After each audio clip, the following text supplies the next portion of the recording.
But here we are again. Thank you all for being here. We're closing the door because there is some background noise. This is the second session of the fast track on energy communities. We are going to focus on the technologies that are enabling this change in the energy system. We have 8 speakers over here. There are 5 online and 3 over here in a room. So we are going to experiment this hybrid version of a conference. But I don't want to lose any more time because we already did it. So I'll share my screen over here. You should see it right now. And in presentation mode. Not here. Okay. Okay, now you should be all set. So once again, thank you all for being here. These are the projects and the people that are going to discuss in the workshop today. This is the order. You can see it over here. There is, I mean, all are with a 1 on the left clearly. It wasn't like that before I downloaded it, but Kiliander will be the second one, Alessandra the third one, and Gabriele the fourth one. So we just have 1 hour and 25 minutes. We have 8 presentations. So as I was saying to the people online before, please let's try to keep the presentation before 11 a.m. Before 12 a.m. please. So we have at least 20 minutes, 25 minutes for the discussion, which is the most interesting part in my opinion. So let's give a taste of your projects and of what you want to present to the audience. Also because there are people over here that want to participate, and we want to let them doing it. So all the presentation have been built around these 3 questions that you can read on the screen. And we are going to try to reply to these questions. Or all the projects have mainly a platform, let's say, that is some tools, some technical tools to allow the energy community to work, to let people interact, to have energy trading, etc. But let's see if they can be merged, if some opportunities for relations, for a collaboration will arise from this workshop. This is what I hope.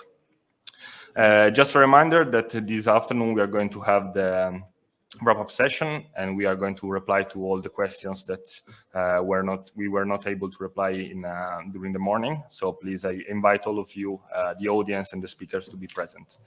But now, without further delays, I will invite my old friend Farhan to share his screen and to start with the presentation of ELAN, please. Sure. I hope you can see it, Fabio. Yes, we can, Farhan. Thank you very much. Okay, great. Thank you, first of all, for the opportunity here. My name is Farhan Farouk. I'm a researcher for Smart Energy Technologies from Smart Innovation Norway, and we are the coordinators of the ELAND Horizon 2020 project. The project was funded back in 2018, so it's running its final course right now, and it's focusing on developing a modular toolbox that consists of community, business, and technology tools tackling and answering to the needs of the multi-vector energy systems. And these energy systems are very much close to today's topic, the energy communities. And we have a diverse consortium consisting of European partners, and we have 3 European pilot sites where we are actually deploying and validating these tools. And my role is actually as a pilot coordinator of all these pilot sites to ensure that we have the final part of the project piloted here in Europe. And we also have 2 simulated sites in India where we are collaborating with the VYPL, the utility in India, and also an energy community is driven by the local community in Monticello, Auroville, in near to Chennai. So what is first of all multi-vector energy system? So it's different vectors combining together in an energy system. So we are talking about electricity, heat, and gas here.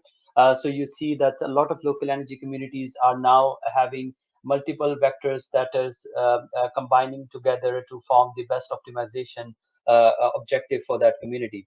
And this is where the ELAN toolbox comes into in, where we provide the central modular toolbox, which consists of the different tools that help fast track and actually make the energy communities work in more harmony and achieve their objectives of carbon neutrality. So I would just focus here a bit about that this project not only consisted about the technology aspects, because that is something definitely in there, but before that, I think it's important to mention why these tools are needed, and the voice should come from the people, and that's from the community itself. So that's where the common impact model developed through our project, through the engagements of hands-on engagement with the community managers, the local stakeholders, have actually achieved in identifying what are the needs and what we need in terms of the energy community. Then comes the business model innovator tool, where we actually map the business model patterns and identify the key value propositions that we need to enable in order to make sure that whatever we are developing in the project is able to cater for the sustainable business models that can carry out the pilot scope afterwards, and could make the entire scope more business friendly. So finally, the technology tools, as the three topics today were mentioning. So we are actually focusing a lot on the ICT tools. So it focuses on, first of all, the long-term optimization tools. So we have the multi-vector simulator and energy processing application, which actually enables a long-term planning for energy community. So you can plug in all your different assets in a friendly, user-friendly interface. You plan it, you input your energy data and economic data, and you can see how your energy system would like on a long-time horizon from 5 to 10 years.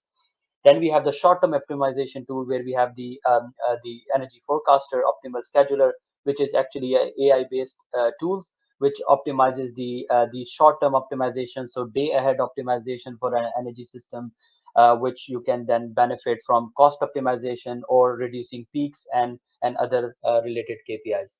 So as I mentioned, so we have three European pilot sites in Europe. From in Norway, we have Porto. In Romania, we have the University of Targoviste, and in Spain, we have the Valka Technology Park, and then the two simulated sites in India. And another question of today's was on how we will ensure replication sites. So the two Indian sites which are simulated are actually following the project closely, so that we can deploy the tools and could make them replication sites for the other ongoing activities that they are observing on the European pilot sites. And for this, we are actually developing, through the work package that I'm responsible in the piloting, a replication toolkit. So which will be a user-friendly guide that any community manager can take it, follow the step 1, 2, 3, and contact the representative partners who are developing these technologies, and can choose those and replicate in their site. So I wouldn't take much more of time. So this is the different tools that I was mentioning. So the long-term and the short-term optimization, and the energy system level, the distributed energy resources are connected to the energy management system. So the one of the key goals here is to make ELAN toolbox fit and possible to work with legacy systems. So your current system should be able to connect with this modular toolbox and provide the value that the community needs. And the business model innovator tool, as I mentioned, so it focuses on different 5 core areas, and we identify the key business model patterns, define the value proposition, and finally convert those into business models that could be then evaluated through the pilot activities. And finally, the common impact model that I mentioned. So it's really plan, do, check, act, and it's a recursive, recursive kind of process that is involving the community members. So they go through it, and we together with our experts from the consortium sit down with these stakeholders and map it and improve it further. And for this also, we have now developed a common a community tool that is live on the ELAND website, where we are actually collaborating with all these stakeholders from Europe, from India, and from all these locations, so that we can learn and discuss things together. So I think I would respect Fabio's request of keeping it into time. So I think if we have more questions, we can dive into a bit more, but this is a short snapshot about ELAN. And if you have more questions, please feel free to reach out to my email listed here. Thank you. Thank you very much, Farhan. Very interesting, and thank you for keeping the time. For sure, to the audience, here, I will ask them to keep the questions for the last moment of the workshop, for the last part of the workshop. And to the audience at home, please write in the question and answer chat your questions. So we'll keep updated for that. Thank you very much, Farhan, and I hope that the replication in India will be successful as well, because it's very interesting to export some European models in there as well. So I will now invite Jussi to stage. Okay, thank you. Thank you. I lost the connection for a while. At the right moment. Yeah. So, that's perfect. Thank you, Jussi. If you can share your screen. Yes. That's perfect. Okay, thank you. Okay, thank you for the introduction. Yes, my name is Jussi Kiender. I'm a research scientist, senior research scientist at VTT, and we are the coordinator of the iFlex project. And iFlex project is funded from the topic consumer engagement and demand response.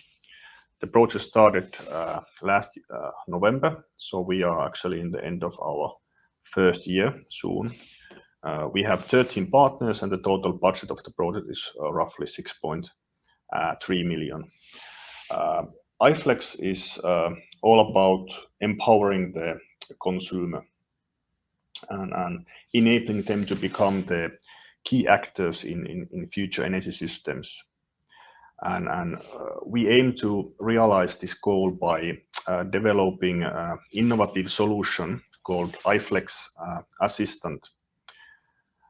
iFlex Assistant is an intelligent software agent that helps consumers to participate in demand response by automating all those tedious tasks related to daily operation. We will demonstrate these iFlex assistants in 3 different geographical locations. We will have pilots in Greece, Slovenia, and Finland. The Greek and Slovenian pilots focus on single-family houses.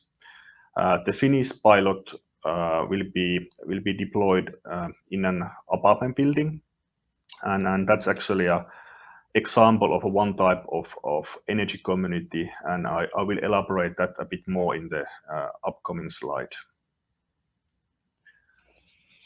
So here is a kind of context view on the iFlex Assistant, and like I said, the main idea is that the iFlex Assistant tries to make it as easy as possible for consumers to take part in demand response and flexibility management.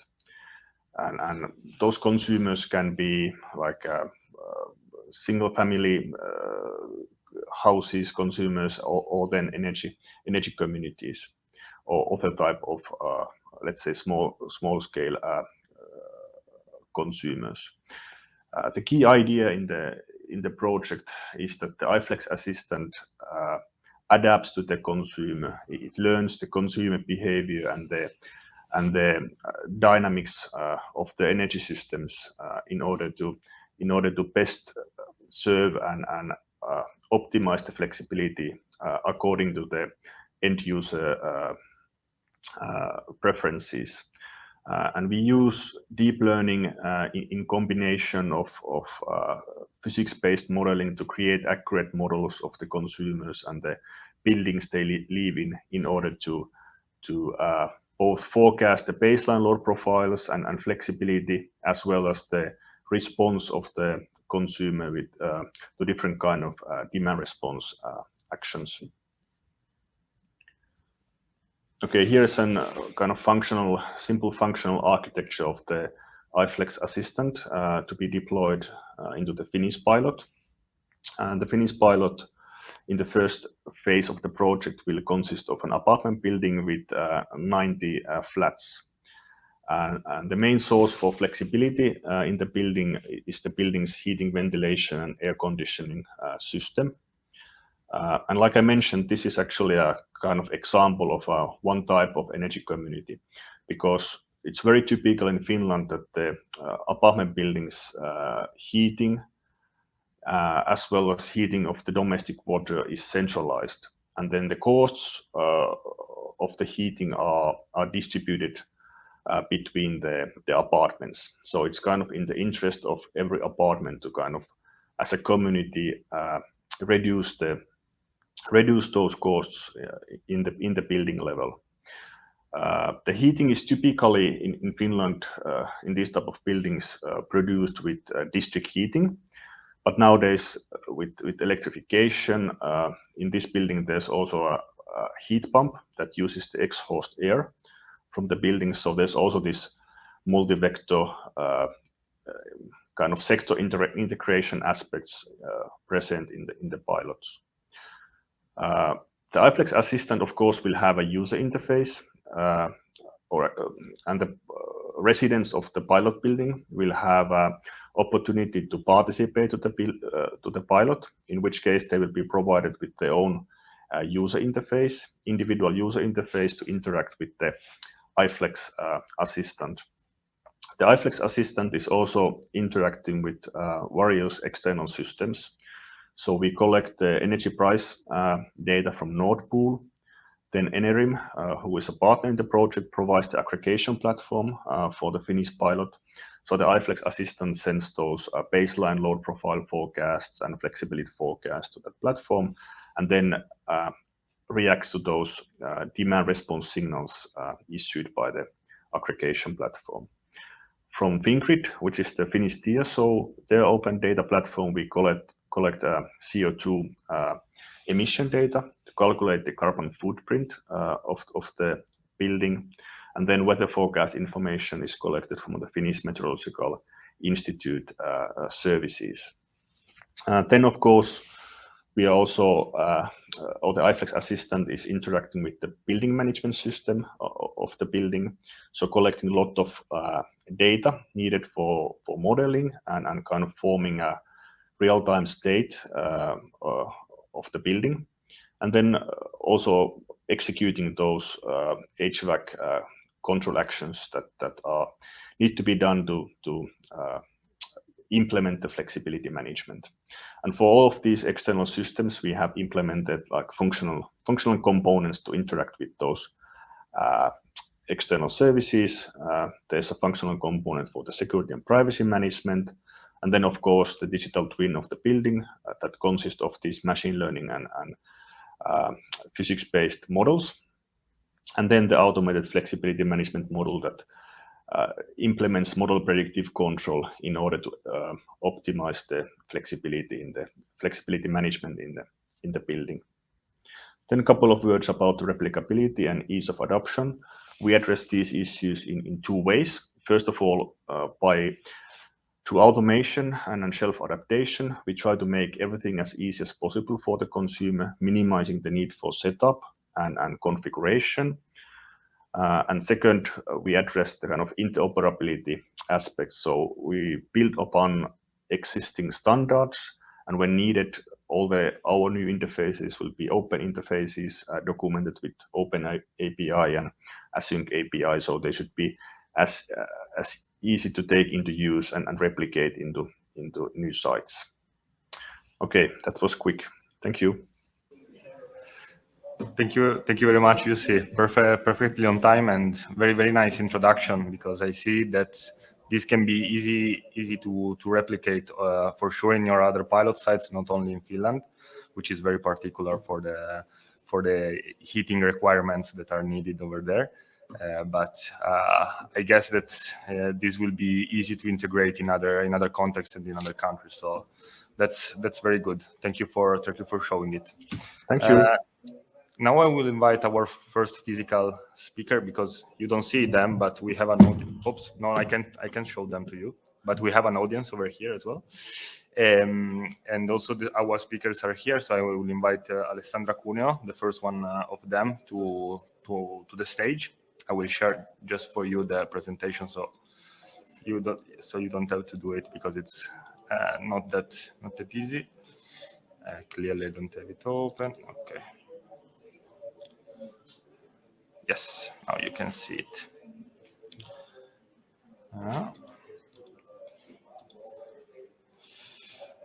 Please, Alessandra, come on stage.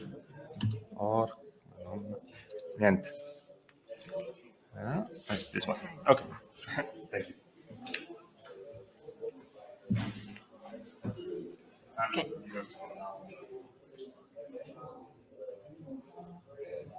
Okay. Okay, so thank you, Fabio, for the introduction. I'm glad to be here. Today I will present a local REST project, which is a project started in May this year, so it's very at the beginning phase it's in a very beginning phase. It's a 4-year project. It's coordinated by Cartif, and as Rina, we are one of the partners.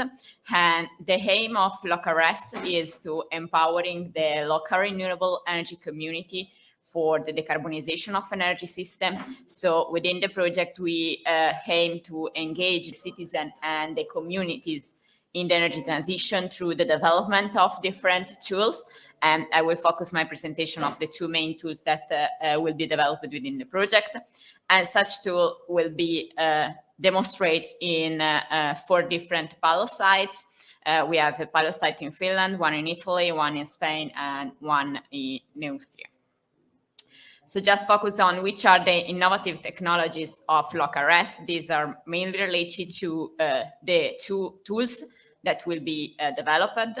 The first one is a planning tool, which have the aim to allow the user to perform pre-feasibility studies for the development of a renewable energy community and to support the design of the different technologies and of the energy system that will be dealing with the energy community. And also the planning tool aims to provide recommendation also at policy level related to the regulatory framework. The second tool that will be developed within the project is the multi-energy virtual power plant tool, which have the aim to, let's say, enable the provision of different services in the energy and the flexibility markets. So it included demand side management strategies, demand response module and algorithms, but also, let's say, other modules related to power peer-to-peer marketplace, cybersecurity methodology, or blackout strategies. And both tools will be demonstrated, of course, in the 4 demo case, and have the aim to achieve a very a higher development. So at the end of the project, the aim is that these two tools will be ready for the market. In terms of replication, of course, this tool will be developed first of all through a participatory approach. So specifically for the planning tool, the citizen and the local stakeholders, the municipalities will be involved during the design and the creation of the tools in order that the tool will address and includes the needs of the stakeholders, specifically of the 4 demo, but then we will enlarge the audience so that this tool could be easily applied to different kind of energy system, different kind of energy community. And both tools will be developed through a modular approach, so it's easier to be replicable and applicable in different location respect to the 4 demo case, which indeed has been chosen in order to be, let's say, representative of different kind of renewable energy communities. So we have a rural area, we have villages, we have energy community in islands, in a way that within the demonstration campaign, we can demonstrate how the tool works in different environments, with different situations, with different energy markets, and could be at the end easier replicable in the future in other renewable energy communities in Europe and outside Europe. And within the project related to the aspect on ICT, okay, we developed 2 tools, and actually the multi-energy virtual power plant tool will be deployed with control strategy on the field. But at the end, the idea is to demonstrate that ICT technologies are really important, both from citizen point of view, because the deployment of ICT technologies could support the citizen engagement and increase the awareness of the energy consumption of the users, so to get them more and more involved in the energy transition. and let's say could support also the citizen participation in internal and external markets, so also related to flexibility and ancillary services.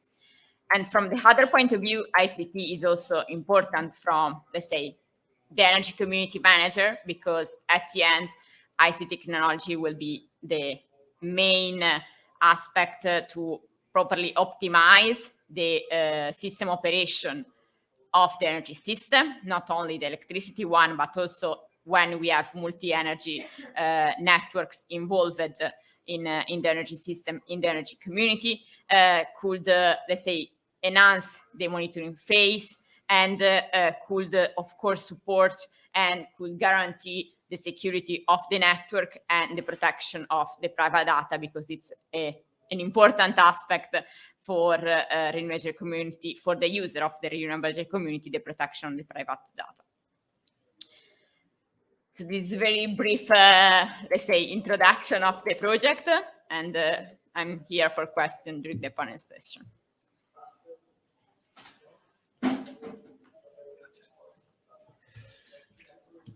Okay, thank you very much, Alessandra. It was very nice to see, especially the part of co-creation of the tool. I think it's very important. This aspect will be followed by other projects that you will see later on, and the fact that it's going to be marketable at the end of the project, because it's what the European Commission is looking for our projects. So that's very good. Thank you. I will go at least with another presentation with Gabriele. And then maybe we will have 1-2 questions from the audience, if there are, and if not, we can continue until the end. So, Prof. Gabriele Comodi, please come to the stage, and you can present yourself over here for the MuseGrid project. Thank you. Okay, thank you, Fabio. Good morning, everyone. So I am Professor Gabriele Comodi from Università Politecnica delle Marche, and I'm going to present MuseGrid project. That is a project started in 2018 and is coordinated by RINA Consulting. And okay, so in this first slide, I provide you an overview of the project. Actually, the idea of the project is to work on integrated energy system, actually in energy island. So we are working on both physical and non-physical network. I mean, you can see here which are on your right, which are the possible connection between distributed generation, energy network, energy vectors, and connecting technologies. And then you can see in the blue circle, which are the main, let's say, the main point we are addressing in our project. So mainly the connection between renewable and other network, like for instance district heating, thermal network, and so on.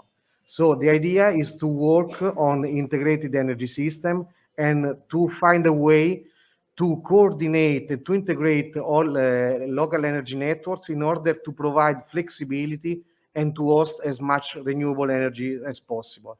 So to do that, we are working both on the infrastructural side, I mean on the energy networks, district heating network, electric network, water networks, and so on. But we are working also on final users. I mean, there are a complete work package that is dedicated to user engagement. The idea is that we can self-consume most of renewable energy as possible locally, thanks to self-consumption and thanks to the opportunity provided by flexibility of final users. So which are the technologies that we are implementing in our demo? So I start from the existing ones.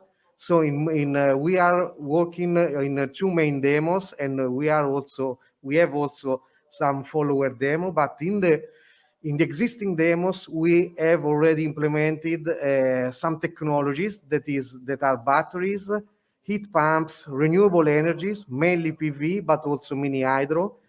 We have in one demo we had 2 or 3 plants of mini hydro, And we are working also with the combined cogeneration plant serving a district heating network. Those are the existing technologies that we have in the demos. And we are working on on implementing flexibility thanks to innovative technologies, mainly vehicle to building and vehicle to grid that are installed in both demos. Power to heat technologies, in particular smart energy thermal systems that are controllable load that we have installed in some buildings, in a couple of buildings. And then we are working also on the large thermal energy storage that is coupled to the cogeneration plant in order to provide flexibility to the plant itself. In order to, let's say, manage the cogeneration plant by keeping an high primary energy saving, but also letting him be able to shift his load according to the electric grid needs.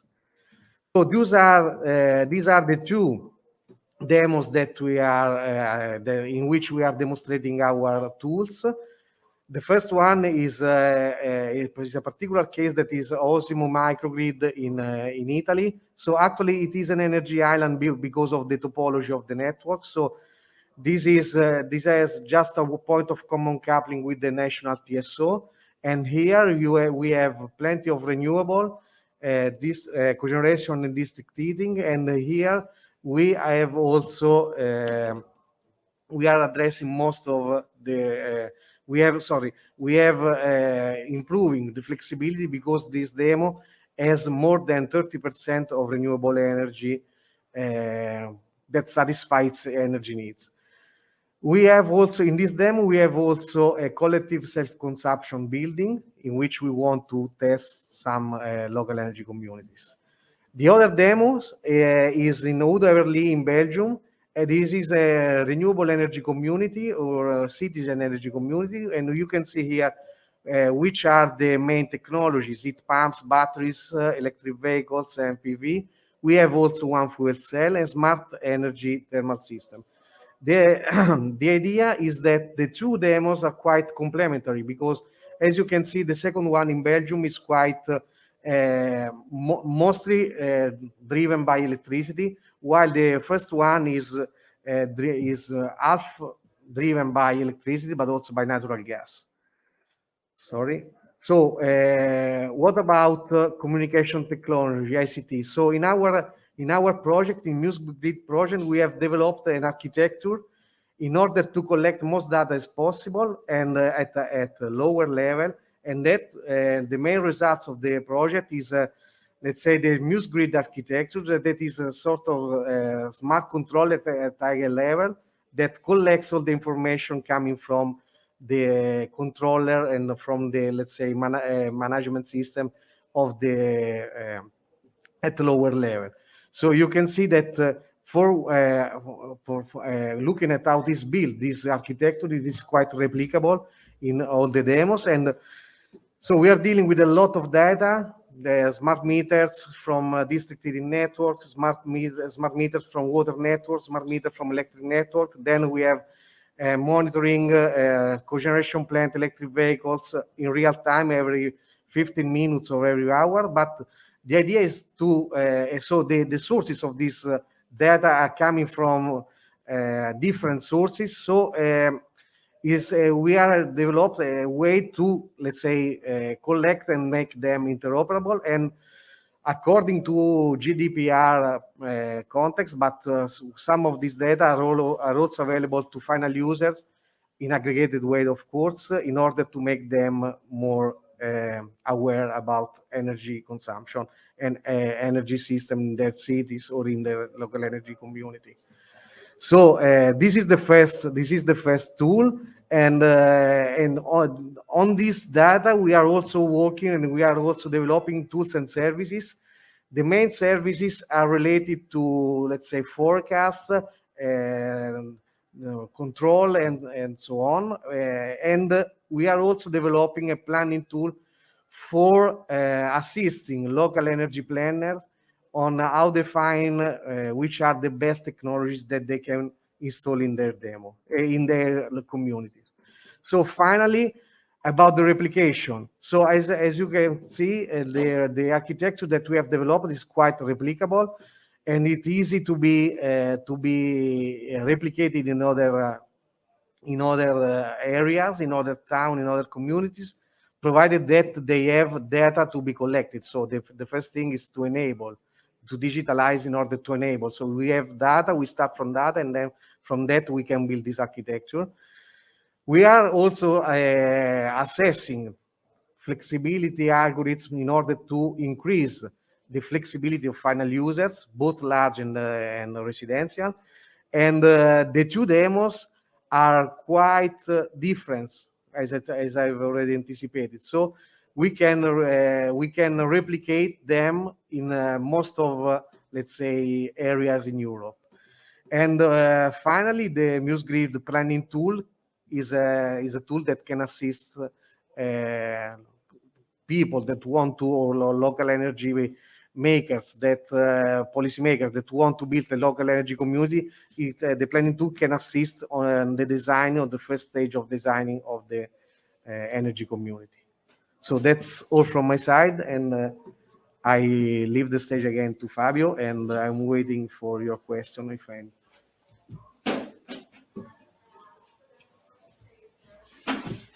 Thank you very much. I mean, 3 points over here: digitalizing before creating, for sure, because this is very important.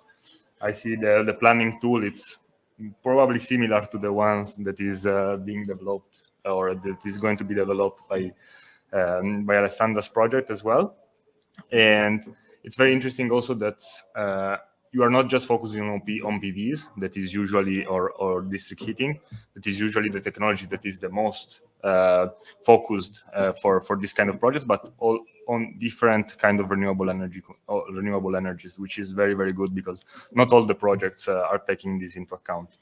So thank you very much. There is any question for the speakers of these 4 presentations? We can take them. You have them. I actually have a question for Professor Gabriel.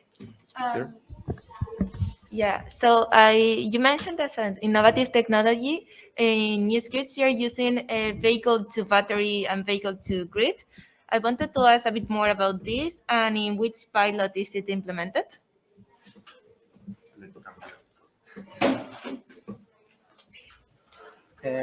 Yes, okay.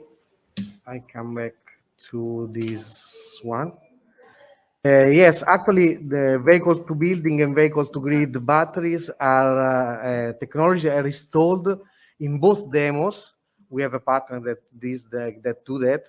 But for instance, in Italy, we implement it behind the meter. I mean, there is not a regulatory framework at the moment in Italy, but I think in Europe, I'm not sure. But in Italy, for sure, we don't have a regulatory framework that allows the vehicle to provide electricity to the grid. So what we are doing now is to develop. So we have installed, and we have some experimental cars that provide electricity back to the building, but it happens behind the meters, not on the DSO network, because it's not possible by law in Italy. Okay, so but the two technologies are installed in both demos, both in Belgium and in Italy. I don't know if I have answered to your question. Yes, thank you. Thank you very much. Another question for Mr. Comedy. You presented the complementary demos. I was wondering how relevant are non-residential buildings with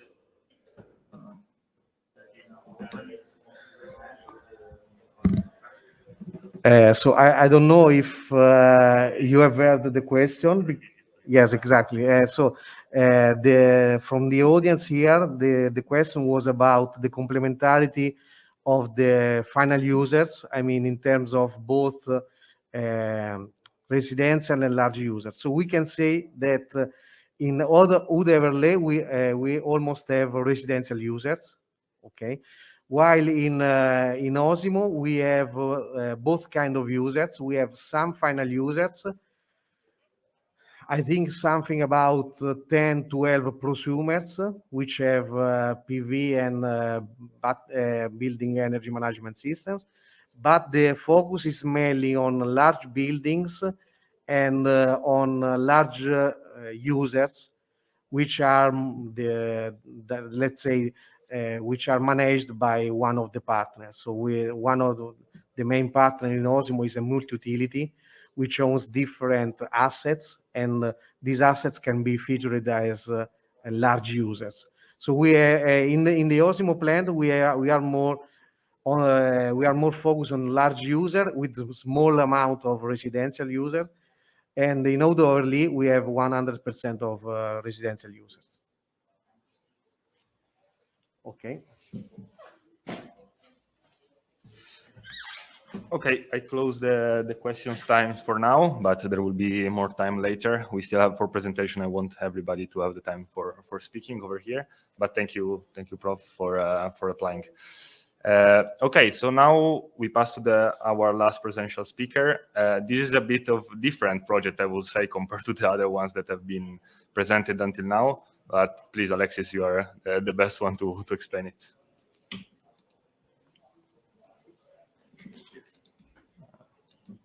Yeah.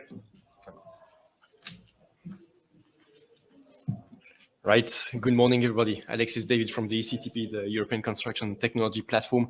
Indeed, I'm going to present the project Smart Build for EU, which is somehow different to the previous presentations. Indeed, we are not producing technology. We are rather building a community and trying to promote what you guys are doing in the kind of other projects we are hearing about just before. We're also going further also with the development of some tools in assistance to the SRI. So that's another perspective, and I hope to get your attention and to interest you in what we're doing, since we would very much welcome your participation in the different activities that we have. Smart Build for EU, that's a project that started exactly 1 year ago. That gathers the partners that you see at the bottom of the screen. It's led by ECTP, surrounded by Dowell Innovation R2M in France, Urac in Italy, and Vito in Belgium, with some other linked parties of the ECTP that help us to cover the rest of Europe and bring some other technical expertise. Our main objectives are, to consolidate and support the innovation ecosystem related to smart buildings, reference, promote what they are doing, and to work together in order, first of all, to break silos, to make people exchange, maybe start collaborations and so on. And also, most interestingly, to identify barriers that we are facing in the sector of smart buildings, smart technologies, and to propose, to show what are the opportunities, the best practices, and to consolidate that into a roadmap, a strategic research and innovation agenda that we would share among this community we are starting to build, and we would share also with the European Commission, maybe also with member states, in order hopefully to influence future calls, European calls, show where the money should go, basically what the calls should be in order to address the key issues we would have tackled and propose solution for as well. And in parallel, we are developing some tools or testing some tools as well in order to support the deployment of the SRI. I refer here to the previous meeting we had a bit earlier, so maybe you can have a look at this meeting that is also ongoing actually right now.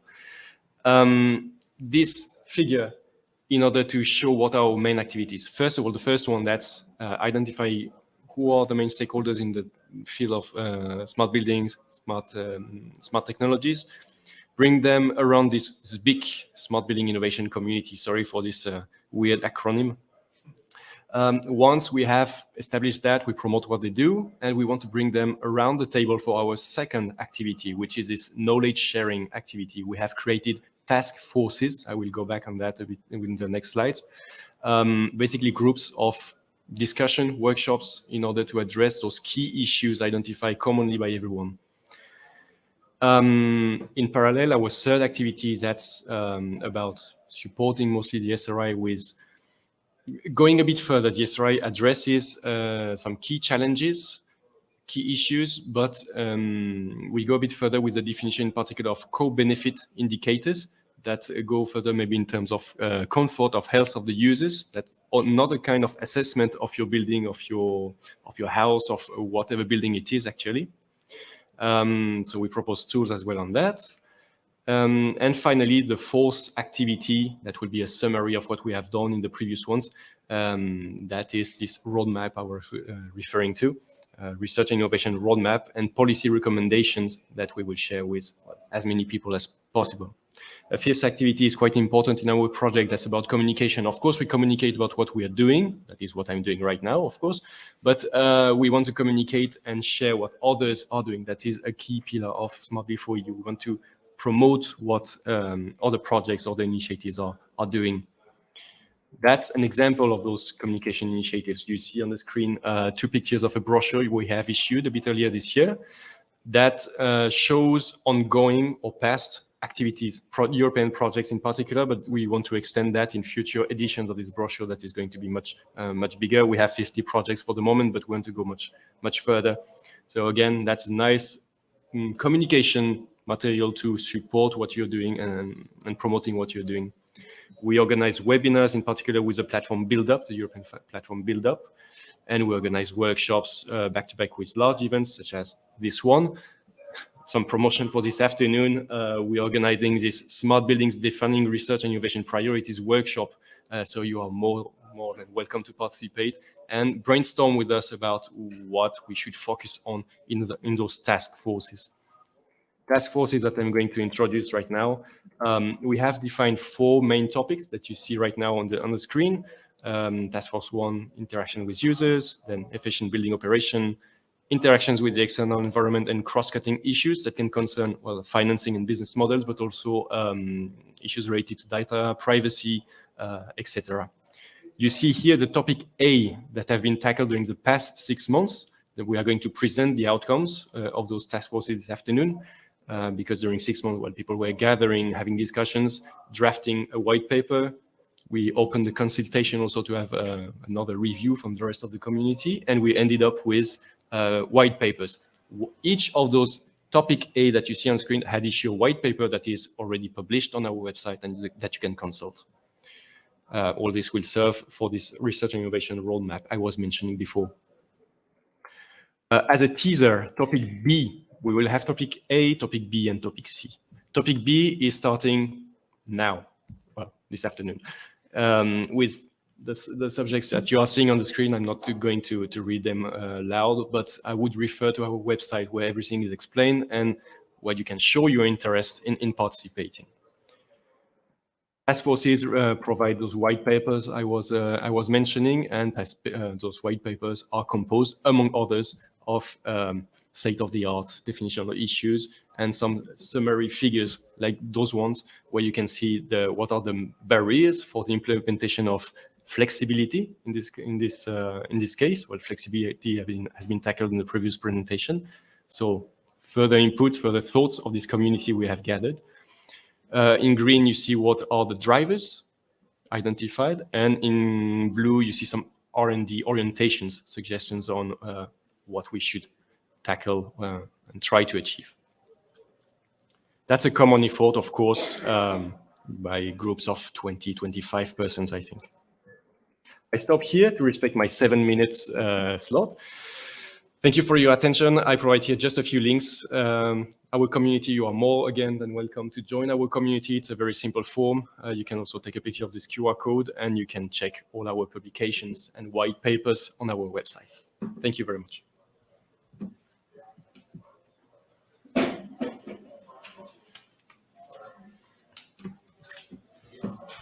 Well, very nice speakers over here because they are keeping the time. So I'm they're very helpful. Thank you very much. And I mean, this looks Smart Before You really looks like a place in which you can find a lot of information. So I suggest you to go and check on their website, because also for your projects, I guess they can give you like a literature review framework that can be helpful for starting your studies. Okay, 5 minutes to 12, 3 presentations left. Maria Laura, can you share your screen? Yes, sure, I can do that. Wait, I will stop it. Thank you very much. We come back to virtual presenters. Okay, so can you see my screen now? Yes, we can. Perfect. Okay, so good morning, everybody. I am Maria Laura Di Somma, research scientist of ENEA, the Italian National Agency for New Technologies, Energy and Sustainable Economic Development. And today I'm here to present to eNeuron project as project coordinator. eNeuron stands for Green Energy Hubs for Local Integrated Energy Community Optimization, and as the main goal to develop innovative tools for the optimal design and operation of local energy communities, which integrate different distributed energy resources and multiple energy carriers and networks at different scales. Actually, we want to achieve this goal by considering all the potential benefits that can be achievable for the different actors involved and through different use cases, of course. And we want to ensure both the short-term economic and the long-term environmental sustainability of this new energy paradigm. And we will do that by applying a multi-objective approach in our optimization tools.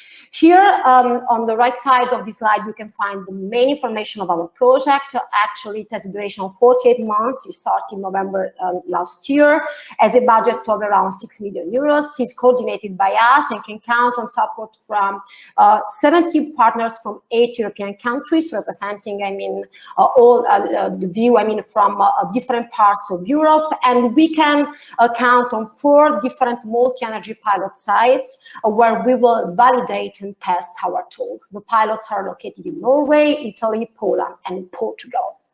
Well, in more details, actually, our tool will be a cloud-based, the web-based user interface tool, which will deal with different stages for the optimal design and operation of integrated local energy communities. First of all, we will deal with the long-term design optimization of this integrated local energy community, in the sense that we want to identify the optimal architecture of such systems in terms of optimized configuration alternatives, and we'll do that through a multi-objective approach in order to take into account both economic, for example, investment costs, and environmental aspects, for example, minimization of CO2 emissions.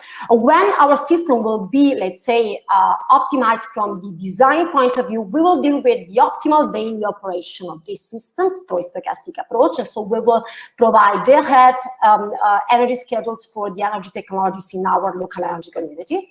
And then we will simulate peer-to-peer energy trading to investigate the feasibility and convenience of the optimized scheduling strategies from the consumer's point of view in a local real-time market employing blockchain technologies. As I said before, actually, we want to, let's say, investigate several benefits for all the stakeholders which are involved in this new energy paradigm. And so we will develop our tool by offering a set of functionalities for the LEC, for example, by minimizing CapEx through optimal investment on renewable energy sources and other energy assets. For operators, because our local energy community will be also able to offer ancillary services, for example, local congestion management, and also prosumers by activating demand response and energy sharing at community level. Well, this is the, you can see here the eNeuron local energy community. As I said, eNeuron promotes the energy hub concept, which is for us the conceptual model for controlling and managing multi-carrier and integrated energy systems in order to optimize their architecture and operation. The energy community, which is our energy hub, is composed by different prosumers, which are for us micro energy hubs, and each micro energy hub is an integrated energy system itself with different generation, conversion, and storage technologies. And all these technologies are for us connecting technologies in the sense that they allow to exploit synergies among energy carriers in order to optimize the operation of different energy carriers and networks. Actually, we investigated in eNeuron project 2 types of connecting technologies, and use connecting technologies and cross-vector connecting technologies, and they allow, let's say, a sector coupling. And for this reason, we analyzed 2 types of enabling technologies, which are at the micro energy hub level, which allow electrification of final consumption as heat pumps, electric boilers, electric chillers, electric cooling technologies, and so on. And we also, at energy hub level, so at community level, we investigate cross-vector coupling technologies, which actually allow to connect different carriers and different networks as cogeneration to generation, electrolyzers, and desalination systems. In our project, we see a very high replication potential. Why? Because we have the intention to develop our tools through a very general mathematical formulation approach, and also to apply a general, let's say, solution methodology to solve our optimization problems. And this will allow us to create a holistic framework for multi-carrier legs planning and operation. This modular structure of the tools will also allow detailed modeling of a number of technologies and also energy flows. In this figure, you can see here an example of sector integration in local energy community that we are considering in our approach. I just to highlight that we will, let's say, consider a very large variety of energy technologies, and we will model all these technologies in our tools in order to define this tool for the optimal design and operation planning. Actually, this type of approach will ensure a high potential of replication across Europe, and because the goal is to provide a tool for supporting decision makers, which are energy planners, to create these local energy communities in Europe, and also to understand the benefits derived from the optimal management of local energy resources. And regarding the role of the ICT and artificial intelligence in neural net, let's see that actually, as I said, the neural local energy community is composed by micro energy hubs, which are for us the prosumers, which are provided with energy management systems, both software and hardware, that locally allow to coordinate the operation of multiple energy carriers, thereby accelerating the development of multi-energy technologies and also improving the energy efficiency.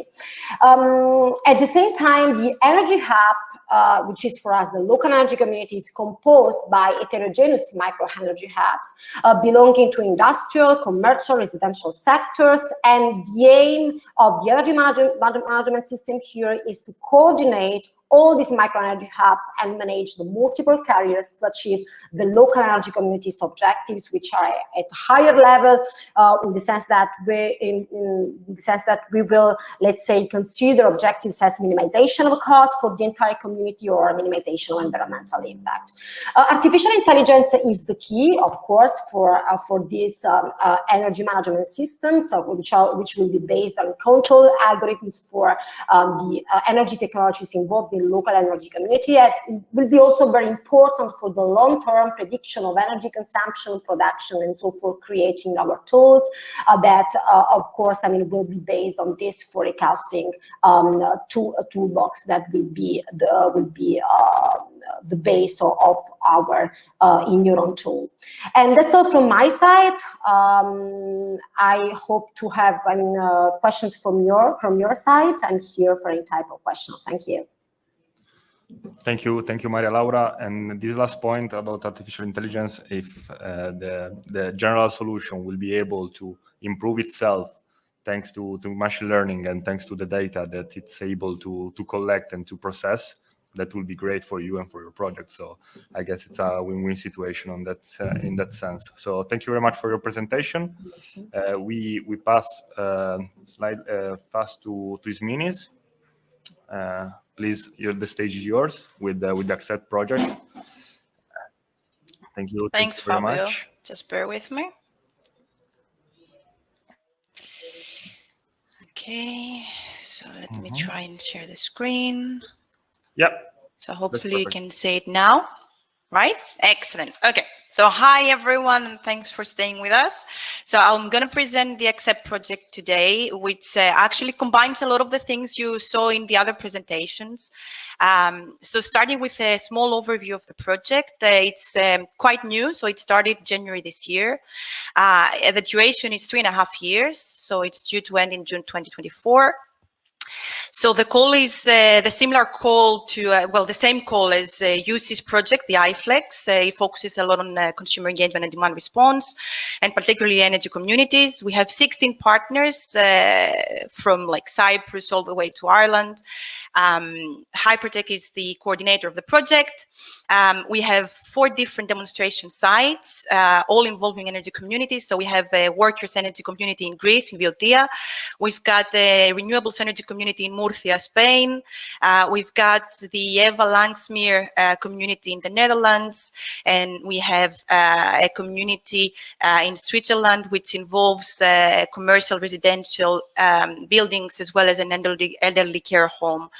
We will also pre-validate all the solutions that you'll see in the following slides in 2 different test beds, and then we will also take data from a DSO partner that we have in Spain to pre-validate our solutions with real data from an actual electricity grid network.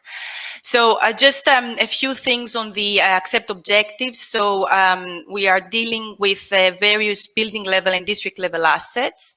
The accept project will provide the framework and the governance and technical tools to unlock the flexibility potential of energy communities in Europe. It will explore different roles that the energy community can actually play and assume within the energy system and market. You'll see that there are special toolboxes for aggregators, retailers, and ESCOs. All those roles can be assumed by energy communities, and we want to explore that. And we will highlight all the benefits deriving from various services that the energy communities can offer. These services could be intra-community services, but also extra community services to third parties. So that's just a small introduction to the project. And moving on to the solutions that will actually be developed within the project. As you can see, the community is at the center. So we have tools that the community can use when assuming the role of retailer, the role of the aggregator, and the role of the ESCO. We also have tools for building level asset control. So we have a consumer digital twin model, which combines 3 different elements. You've heard about the SRI performance rating from Alexis. So what we're looking to do here is move from a static SRI performance rating to a dynamic SRI performance rating. We also have 2 digital twins here. One is the citizen digital twin model. I think iFlex was kind of trying to do the same. So what we're doing here is we're taking into account the preferences and the needs of single occupants or occupants of one single space. And we are modeling that. We also have the building digital twin model, which takes into account the thermal inertia of the building, for example, as well as some loads at the building level. We also have a lot of focus on developing citizen apps. So things like informative billing apps, comfort management, where we allow the customer to have automatic control and remote control to the loads at the household. We will also have a blockchain-enabled peer-to-peer energy platform, as well as a tool that will manage all the district assets involved in the project. Now, to answer the question, how do we ensure the replicability within the project? We are taking a 3-fold approach here. So we are focusing on ensuring standardization within the project. So all our solutions will be compatible and will be following established standards. We will ensure interoperability, ensure that all the network system and devices and components that will be developed within and trialed within the project can actually interact with each other. One of the things we'll be doing, amongst other things, is use agnostic communication protocols, for example. And then also have the solutions demonstrated, as I said before, in 4 different pilot sites. All those pilot sites involve different types of buildings and district assets. And we will also be using data-driven models. And the 4th question on how the ICT technologies can actually offer benefits to energy communities. This is just a few of the benefits that we will be highlighting through the project. So energy communities, through the digital toolbox that we'll be developing in Accept, will be able to have an active role within the energy transition. So they will be able to offer services to third parties, flexibility services and ancillary services to third parties. They can achieve energy efficiency through minimizing energy consumption in an automatic way. Community members will have the pleasure of having automated control over the loads without actually compromising their comfort and convenience. Comfort as a service will be one of the things we'll be looking through the project. So as I said before, all these solutions will take into account the comfort preferences of the occupants and make sure that these are not compromised and actually in many cases maximized. Through the citizen apps, but also some of the community tools will be able to monitor the energy performance of the buildings.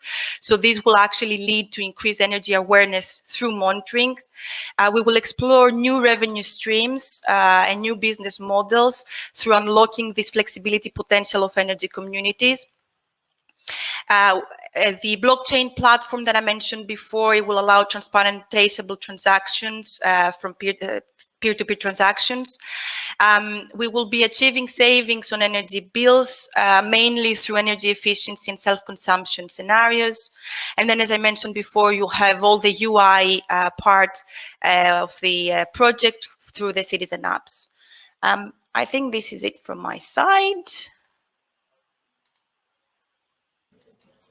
Thank you, Smini. I mean, as you know, I already knew your project, but it really looks like you are touching all the points, all the needed points for the development and the maintenance and the replicability of energy communities. So we will collaborate for sure. But I'm really curious to see how you are going to implement all of these in 4 years. You know. Yeah, it's an ambitious project, but I'm sure we can manage. We have really good partners, and with your help, Fabio and iFlex and all the sister projects, so we'll get there.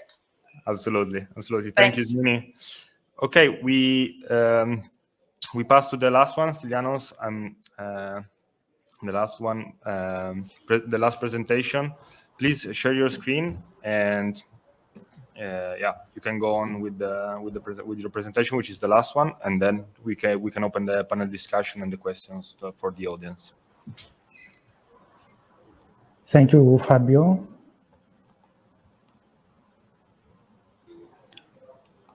Stylianos will present the parity project. Yes, that's exact.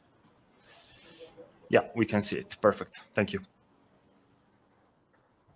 Good morning, everyone. This is Stylianos Sikos from the Center of Research and Technology Hellas. We're the coordinators of the Parity project. So the full title of the project is Prosumer-Aware Transactive Markets for Valorization of Distributed Flexibility Enabled by Smart Energy Contracts.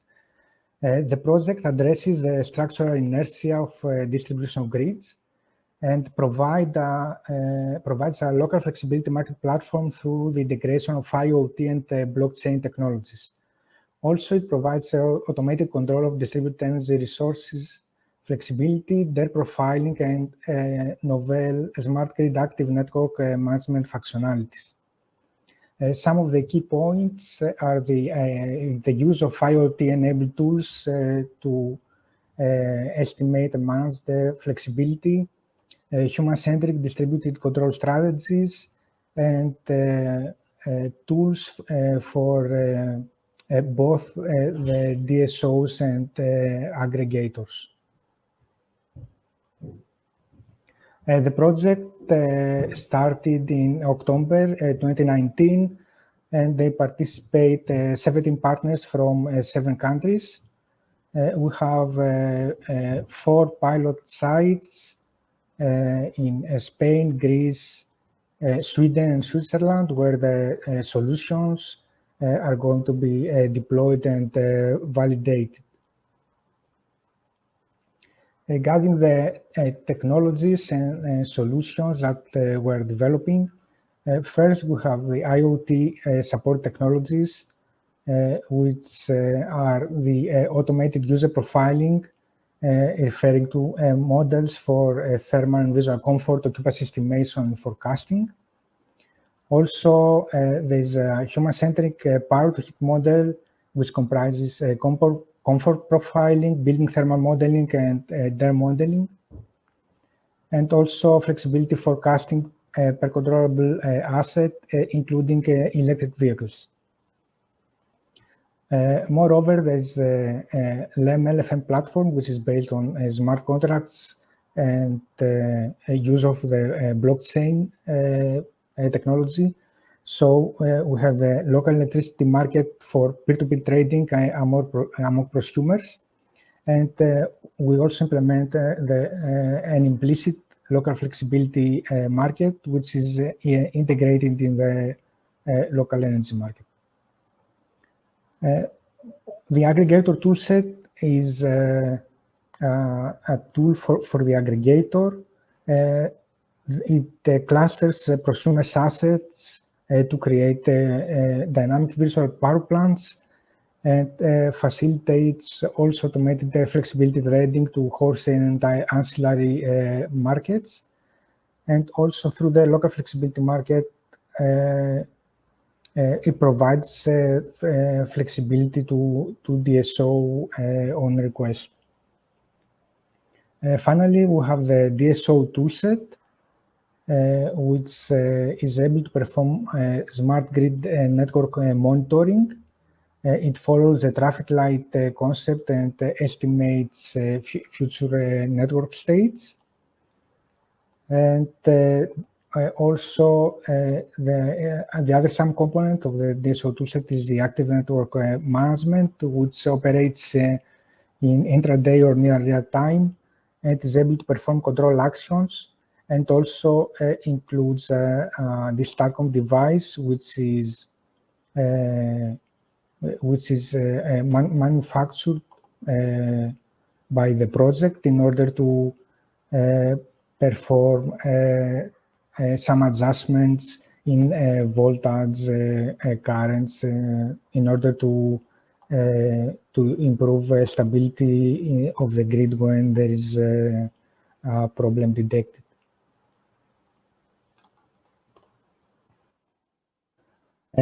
Regarding replicability,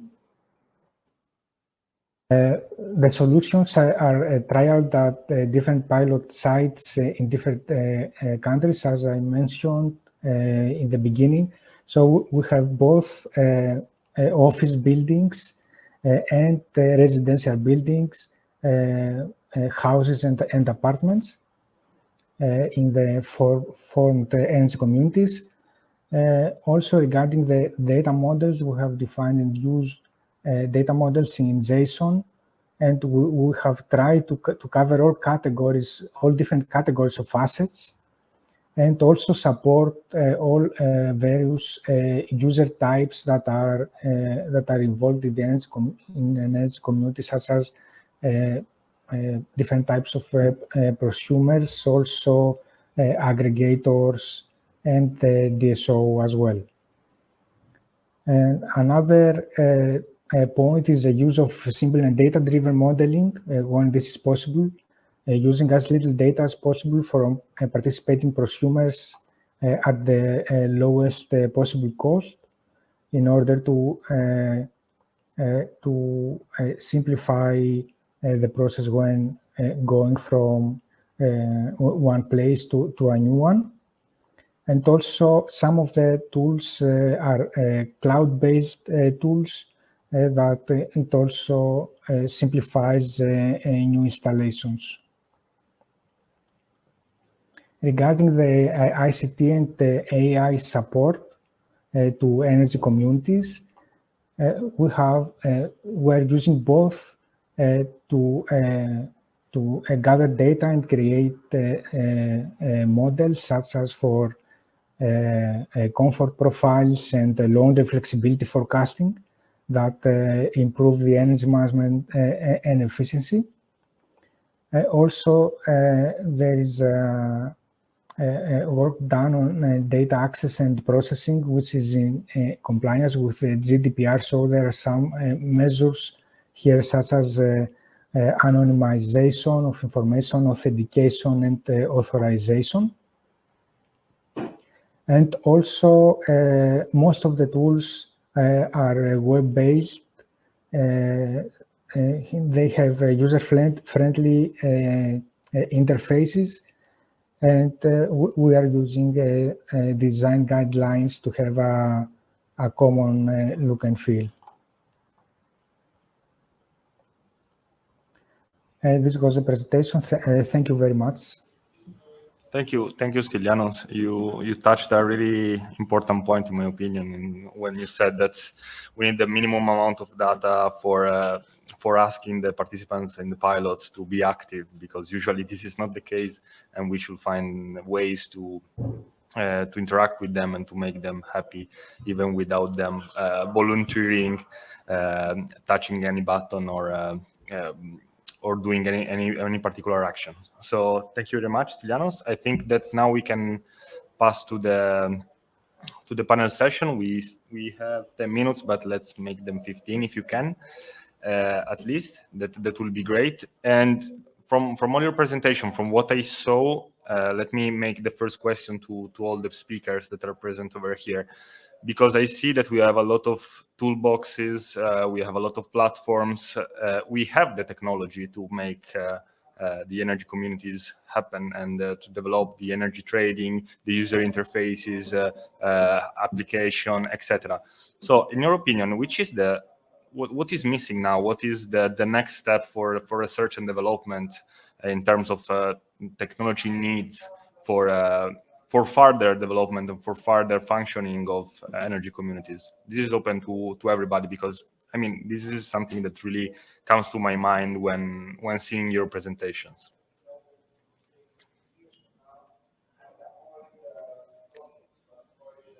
I guess everybody has a reply ready, so raise your hand or whatever. Okay, thanks. Thanks, Ismin. I'll go first, although you kind of ruined it for me because you made it very technology specific. So, okay, I'll try and answer for the technology, from the technology point of view, what could be needed. First of all, I think what we are showing here today, it's a lot of technologies that at the moment are not very mature and maybe not even commercially available. So for me, the next thing is to take it to the next level, make them commercially available and very mature. And so one is that. I think there is a lot of potential. I think there were a couple of projects mentioning blockchain.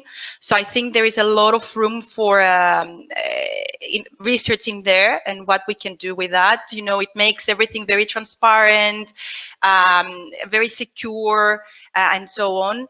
What Stylianos said before about data-driven models and removing the need to get a lot of data from the customer, because there is a lot of resistance from the customer to release their data because of all the privacy and security concerns. So I think from a technological point of view, this is my view. But I also want to add that what is currently missing is regulatory frameworks. Okay, so that's a big issue. There is little knowledge about the energy transition, energy communities, and the benefits that people can have from the participation in that. So I think there is a lot of things that need to be done, not necessarily technological. So I'll close this here. I could speak for ages, but I'll open the floor to the rest of the people here. Sorry, thanks. No, thank you. Thank you for your vision. I mean, you are absolutely correct. And there are main barriers that are the ones that you just mentioned, the transposition, for example, of the Energy Community Directive from the European Commission. This is for sure one aspect to take into account. Yes, my question, I mean, since I mean, we already talked about it and we know that these are the main barriers. I wanted to know, in your opinion, which was from the technological point of view. And I understand that there are different features that have to be input together in order to be functional and in order to work properly. And this is what we are trying to do with our projects. I don't know if there is any other view on this from the speakers. Yes, Farhan, please. Yeah, I just would quickly add that what we have experienced from ELAN project is that there is a lot of systems that are currently running or operational in one or other locations. And when we talk about an energy community trying to use these novel technologies, it's blockchain based, it's AI based, or whichever, it's quite difficult for them to first find how to do that. And I think when we design projects, we are very good in having all these experts in our consortiums and they can do it. But how can an energy community, that's what we experience in India, have such much drive to do that, but then they are not able to get all the right pieces of the puzzles and do it themselves. So that's one thing, is how easy it is to do it. I think that we have to make it so somewhere a simple and easy process, us researchers as well, so that it's easier for these technologies to be adopted on a wide scale. And I think this is something that as a challenge still needs to be addressed, at least from the research community. Yeah, completely right. I guess this is one of the most important issue that we have to consider when creating from scratch an energy community. That's, I mean, we need a lot of actors, no? for that, and a more generalized solution, more like, let's say, comprehensive solution will help, and that's what our projects are trying to do. So okay, thank you very much. I'm satisfied. So let's see. Yeah, sure. Alexis, go ahead if you want to come. Yeah. Yeah.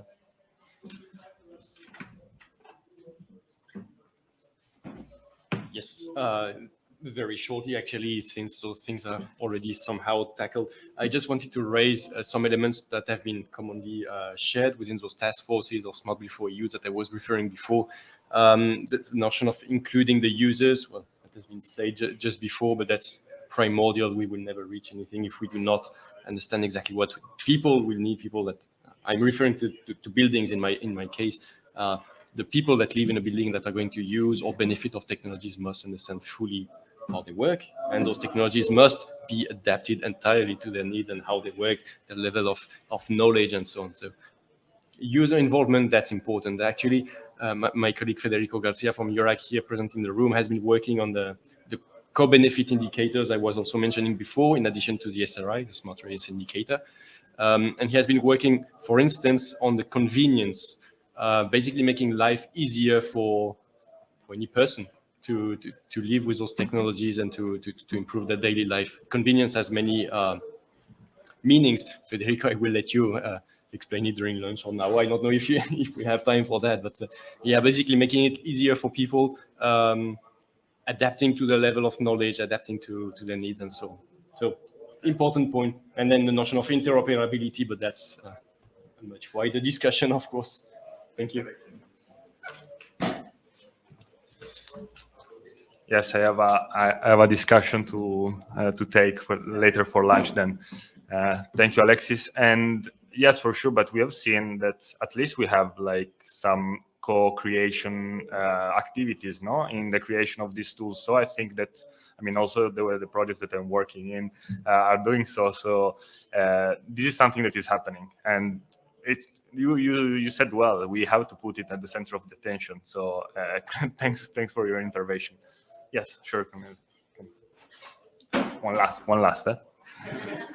Yeah, no, just a quick comment. Maybe it's out of topic because we are dealing on technologies, but I think that one of the most the weak point of these enabling technologies is is to find the business model. So it's going to pay for these technologies, so it's going to, which is the benefit for the final users, especially in the residential sector. And my experience also, because now in Italy is starting an experimental, let's say, framework for renewable energy communities and for local energy communities. And the weak point is that we have many actors interested, but we cannot find the right business model to implement it. So there is an incentive, but it is not clear who is going to pay for installing the technologies to enable final user and so on. So I think that this is a barrier to find the right business model, but just a comment.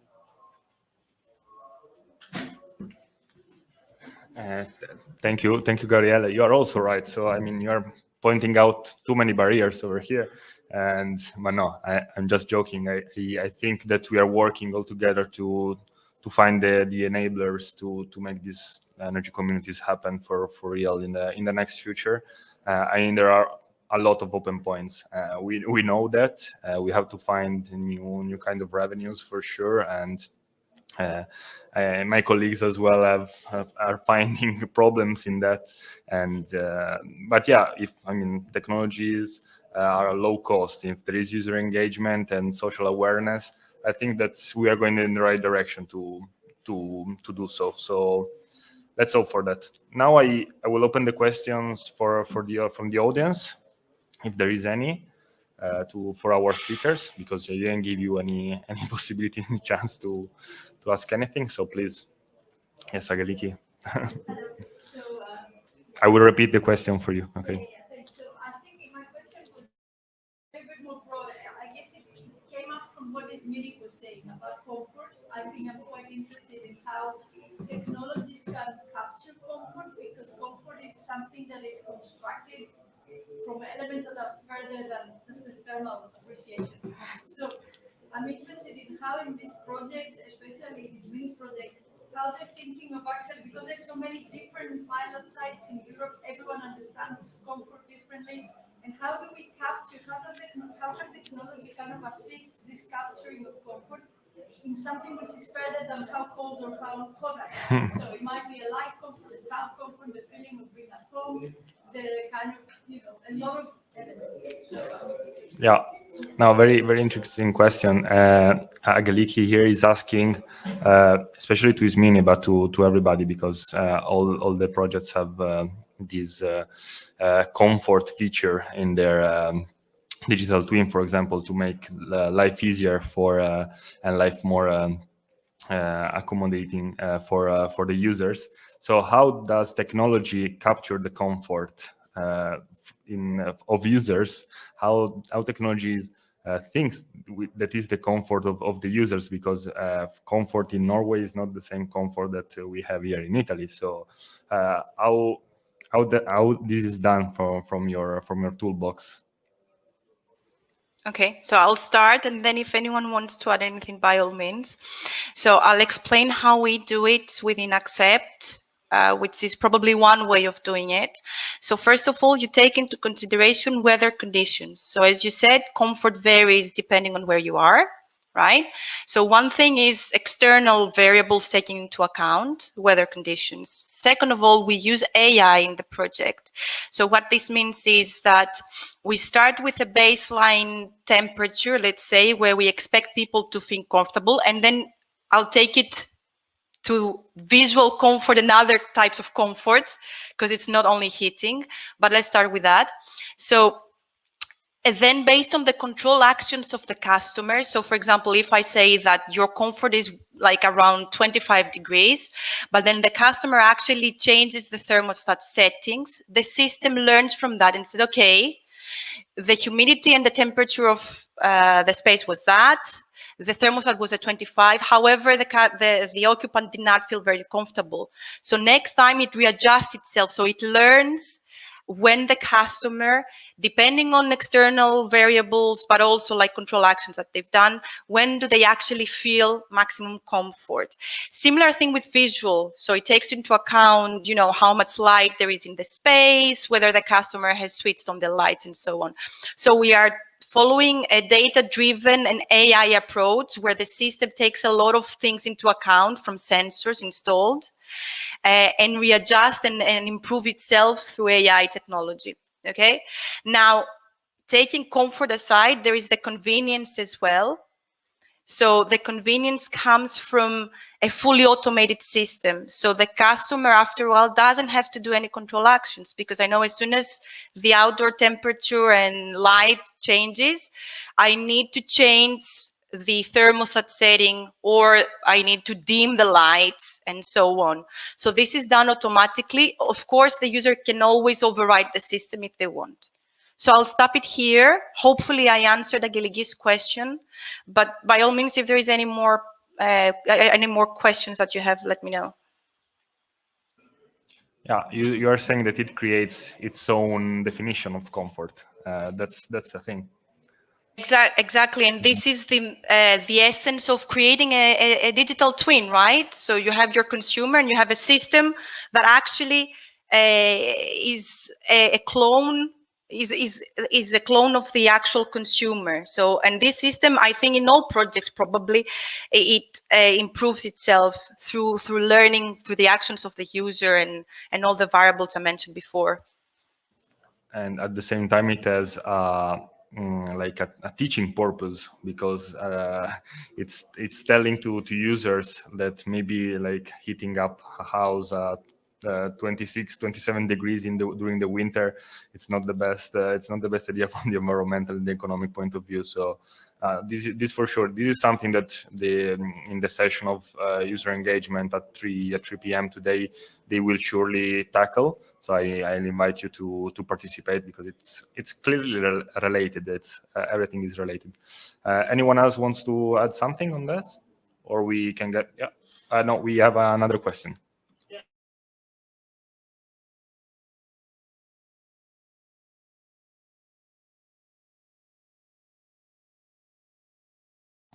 Because you are considering different projects that are specific financial solution, and in particular whether you are considering any of those projects combination of public and citizen finance, particular crowdfunding, considering specifically that on one side we have flooding of money from the free market in many countries, and on the other, that at the end of this year in particular, there's going to be entering force new regulation on cross-border crowdfunding, especially on the lending side and the hedge side, would be an enabler for this kind of project from the citizen side. Okay, also this one is very interesting, maybe quite difficult to reply, but I'm challenging you. It's from the business model point of view. So which are the innovative financial ways that you are considering inside your project to create the energy communities from scratch? And if there is like public-private kind of financing that you are taking into account, so for example crowdfunding, or the help of the municipalities and crowdfunding, so put together different actors for financing. Also because there will be from the this is something that I know, so I thank the person who questioned. From the end of the year, there will be like cross-cutting cross-national financing mechanisms that will allow that will enable further development of energy communities projects. So if I mean, I know that there are some technical people over here, but for example, I know that Ismini, Farhan are I mean, more broader view about this team. What are your project tackling from the financial point of view? Maybe one from Maria Laura, Silianos, and Jussi, who didn't participate in the discussion until now. But I know that Jussi and I mean you are technical people over here. But if you have an idea, please share it with us.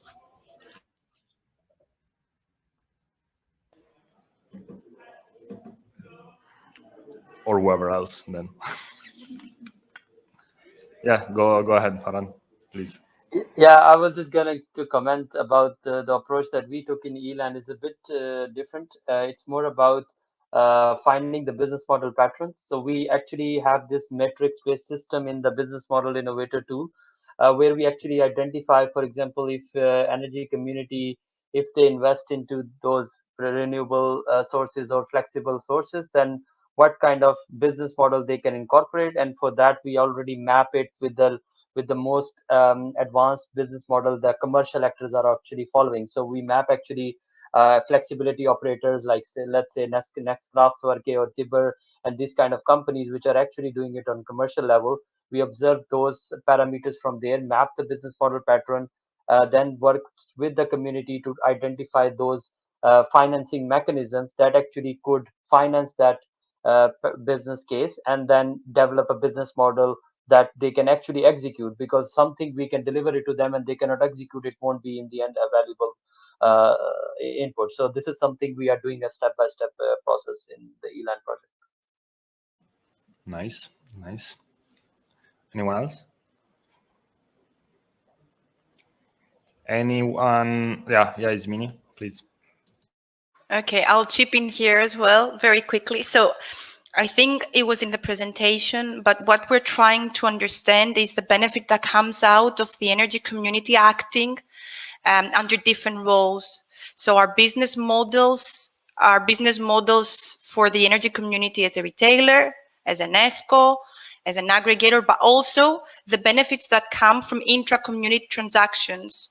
So there is also a benefit of a community that owns, for example, district assets and generation at community level, of maximizing self-consumption, maximizing the benefit from consuming your own energy and things like that. So we're exploring different business models and the benefits that come out of it. And when you stack those benefits, hopefully you'll have a business case for participating in the energy community and actually financing community level assets. So we're looking at a benefit stacking approach where all those benefits give you your business case for purchasing, for self-financing some of the solutions. But you need something from the beginning. I mean, some kind of financial push from the beginning, no? External. So the thing is, one is why you use some of the funds from the Horizon 2020 projects, right? It's to prove those business cases. But also in our case, there were already available assets at some of the, so we actually engage energy communities to start with assets that they already have in place.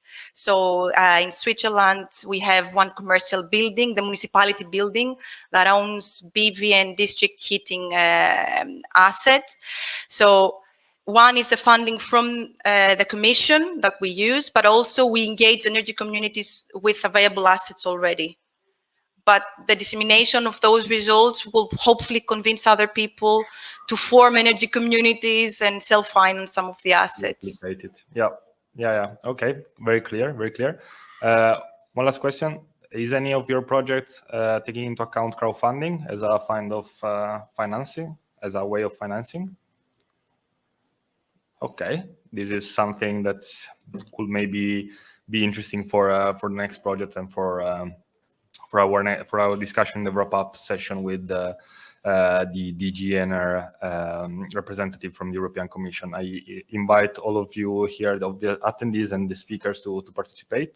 It's at 5, and before that there will be the session on social engagement, and in there will be we will find other barriers that are blocking the development of local energy communities, but also how to overcome them. So I don't want to steal any more of your time. It was very, very nice. Thank you for teaching us something new in this hour and a half, and for participating.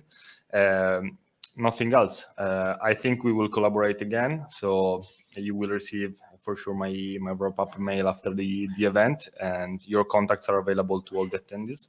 So maybe you will receive also other questions from other people, and your mailbox will be very full, but of knowledge.